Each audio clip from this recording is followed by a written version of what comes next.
Welcome to சைக்கோசில்ஸ். நம்ம viewers எல்லாருக்கும் வணக்கம். என்னை கொஞ்சம் சப்போர்ட் பண்ணிங்கன்னா நல்லாயிருக்கும். சப்ஸ்கிரைப் பண்ணுங்கள். வியூஸ் மட்டும் பார்க்குறீங்க, கொஞ்சம் சப்ஸ்கிரைப் பண்ணுங்கள், நல்லாயிருக்கும். நான் இன்றைக்கி என்ன சொல்ல போகிறேன்னா, எல்லாத்துலேயுமே நம்ம அடித்தளத்துலேருந்து கற்றுக்கணும். எனக்கு தெரிஞ்சதை நான் சொல்கிறேன். கோழி குஞ்சு பொரித்த நாள்லேருந்து அதுக்கு 60 நாள் வரைக்கும் என்ன மருத்துவம், என்ன உணவு கொடுக்கணும்னு சொல்கிறேன். எல்லாம் கேட்டுக்கோங்க.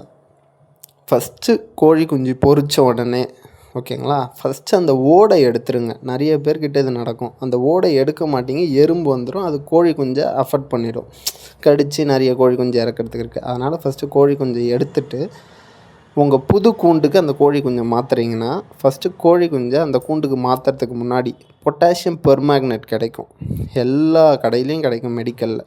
அது பார்த்திங்கன்னா நம்ம கல்லுப்பு மாதிரி கிறிஸ்டல் மாதிரி இருக்கும். அதை எடுத்து 1 லிட்டர் தண்ணியில் கலந்துக்கோங்க. அந்த இடத்துல நல்லா தெளித்து விட்டுட்டிங்கன்னா எந்த ஒரு ஆன்டிபயோட்டிக்கும் இருக்காது. ஆன்டிபயோட்டிக்குன்ட்டு எந்த ஒரு ஆன்டிபாடியும் இருக்காது அந்த இடத்துல. அதாவது கோழிக்கு நோய் வர எந்த ஒரு வைரஸ் கிருமிங்களும் அந்த இடத்துல இருக்காது. நான் ஸ்க்ரீனில் போட்டிருக்கேன் பாருங்கள், இதுதான் அது. ஓகேங்களா, இதை நீங்கள் போட்டுட்டிங்கனாலே மோஸ்ட்லி நீங்கள் கோழி குஞ்சுங்களுக்கு வர இறப்பை தவிர்த்துக்கலாம். அப்புறம் இன்னொரு அட்வைஸ் என்னோடது, 3 மாதம் வரைக்கும் கோழி குஞ்சுங்களுக்கு ரெக்கையை கட் பண்ணுங்கள். ரெக்கையும் வாழும். நிறைய பேர் சொல்லுவாங்க கட் பண்ணக்கூடாதுன்னு, ஆனால் கட் பண்ணுங்கள். அப்படி கட் பண்ணிங்கன்னா இந்த ரெக்கை தொங்கல் நோய் வராது. ஓகேங்களா, கோழி குஞ்சு சாப்பிட்ற எல்லா தீனியும் அதுக்கு முழுசாக போய் சேரும். அடுத்தது லிவர் டானிக் கொடுங்க. லிவர் டானிக்கும் இந்த டெராமாசினும் கலந்து தண்ணி இருக்குது பாருங்கள், இந்த தண்ணியை கோழி குஞ்சு ஒரு 4 மாதம் வளர்கிற வரைக்கும் தொடர்ச்சியாகவே கொடுக்கலாம். இது ஒன்றுமே உங்களை கோழி குஞ்சு அஃபெக்ட் பண்ணாது. கோழிக்கு நோயை எதிர்க்கிற சக்தி லிவருக்கு தான் இருக்குது. அதனால் லிவர் நல்ல ஸ்ட்ராங்காக இருந்தால் தான் கோழி குஞ்சு நல்லா வளரும். டெட்ராசைக்ளின் கொடுக்கறதுனால இளங்கோழி குஞ்சுக்கு வர சளி பாதிப்பு இருக்காது. ஓகேங்களா, அது மாதிரி நீங்கள் ஃபஸ்ட்டு 3 மாதத்துக்கு ஸ்டார்டர் கொடுங்க. ப்ரீ ஸ்டார்டர் கொடுங்க. ப்ரீ ஸ்டார்டரு நிறைய பேர் சொல்லுவாங்க சண்டை கோழி குஞ்சுக்கு ப்ரீ ஸ்டார்டர் கொடுக்கக்கூடாதுன்னு. ஆனால் கொடுக்கலாம், ஏன்னா அதில் நிறைய ப்ரோட்டீன் இருக்குது. ஃபஸ்ட்டு அதை கொடுங்க 3 மாதத்துக்கு. அதுக்கப்புறம் நம்ம கம்பு, கேழ்வரகு, சோளம் இது மாற்றிக்கோங்க. எனக்கு தெரிஞ்சதை நான் சொல்கிறேன், ஆனால் எனக்கு எல்லாமே ரிசல்ட்டு. நீங்கள் அடுத்தடுத்த வீடியோவில் என்கிட்ட இருக்க கோழி, சேவலுங்க, கோழி குஞ்சுங்க, என்னோடய கூண்டு எல்லாத்த பற்றியும் நம்ம பார்க்கலாம். ஓகேங்களா, ஏன்னா நம்ம வளர்க்குற ஜீவனுக்கு எதாவது ஒன்றா நமக்கு ஒரு மாதிரி ஆகிடும். அதனால் அதெல்லாம் பார்த்துக்கோங்க. அடுத்தது கோழி பிறந்த 7வது நாள், கோழி குஞ்சு பிறந்த 7வது நாள் F1 வேக்சின். F1 வேக்சின் மெடிக்கலில் கேட்டால் கிடைக்கும். ஸ்க்ரீனில் நான் F1 போடுறேன், அது பார்த்துக்கோங்க. அடுத்தது 14 7வது நாள். அடுத்தது 14வது ஐபிடின்றது கோழிக்கு வர மூச்சு பிரச்சனைக்கு வர ஒரு நோய், அதை தடுக்கிறதுக்கு அந்த ஐபிடி போடுறோம். அடுத்தது லசோட்டான்னு போடுவோம். அது நம்ம வெள்ளை கழிச்சல், பச்சை கழிச்சல் தான். இது ப்ரீ டோசேஜ் மாதிரி. இதை நீங்கள் 28ல் போடலாம். ஓகேங்களா, ஃபவுல் பாக்ஸ்னு கிடைக்கும். ஃபவுல் பாக்ஸுன்றது நம்ம கோழிக்கு வர அம்மை.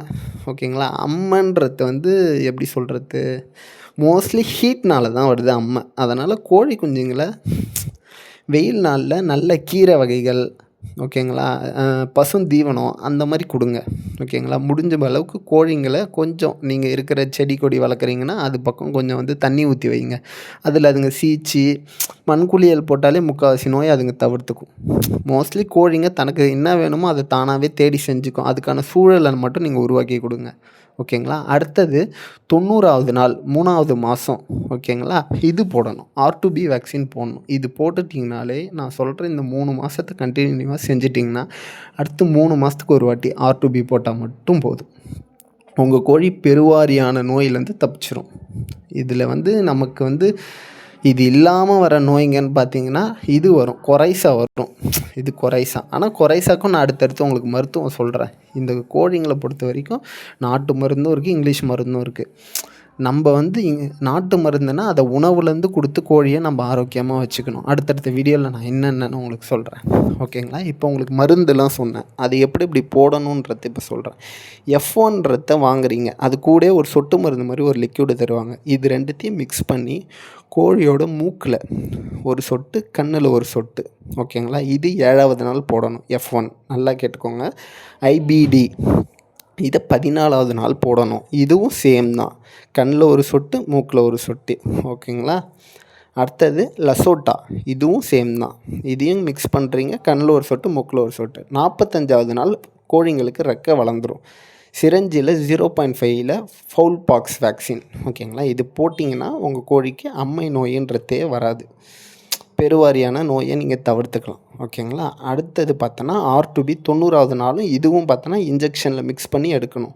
இந்த எல்லா மருந்துமே பார்த்திங்கன்னா உங்களுக்கு தனியாக டிஸ்டில்டு வாட்டர் மாதிரி தருவாங்க, மருந்து தனியாக தருவாங்க. இந்த டிஸ்டில் வாட்டர்லேருந்து நீடில் எடுத்து அதை இந்த மருந்தில் கலந்து அதை திருப்பி இந்த டிஸ்டில் வாட்டர் கூட மிக்ஸ் பண்ணி கொடுத்துடணும் ஓகேங்களா.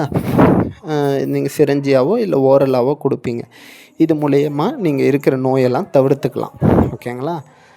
அடுத்தது நான் சொல்கிறேன் பாருங்கள்.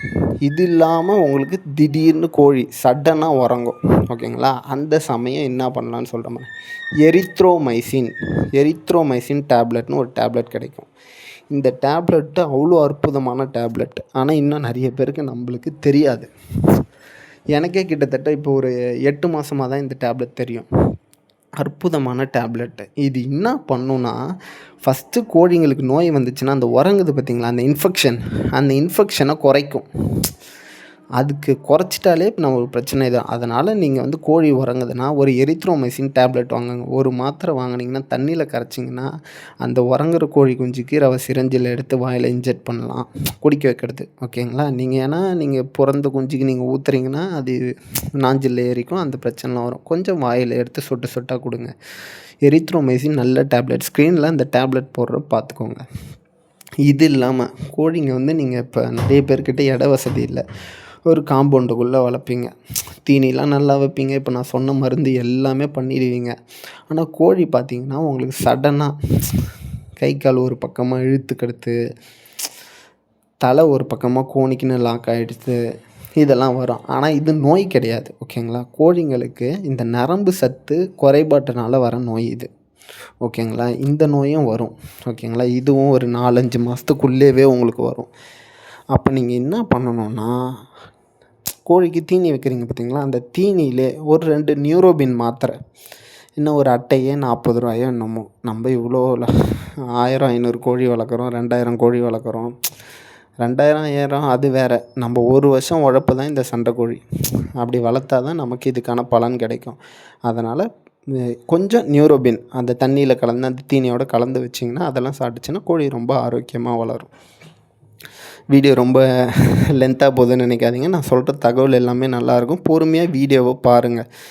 இதை மாதிரியே இன்னும் நிறைய தகவல்லாம் உங்களுக்கு தேவைப்பட்டுச்சுன்னா நம்ம சேனலை சப்ஸ்கிரைப் பண்ணுங்கள். நீங்கள் சப்ஸ்கிரைப் பண்ணிங்கன்னா அடுத்தடுத்து உங்களுக்கு என்னென்ன சேவலை எப்படி தயார் பண்ணுறது, சேவலை எப்படி மாலிஷ் பண்ணுறது, எப்படி பச்சி பார்த்து எடுக்கிறது, இந்த மாதிரி உங்களுக்கு நிறைய விஷயத்த நான் சொல்லித்தரேன். அதனால் எங்கள் சேனலில் நீங்கள் சப்ஸ்கிரைப் பண்ணுங்கள் ஓகேங்களா.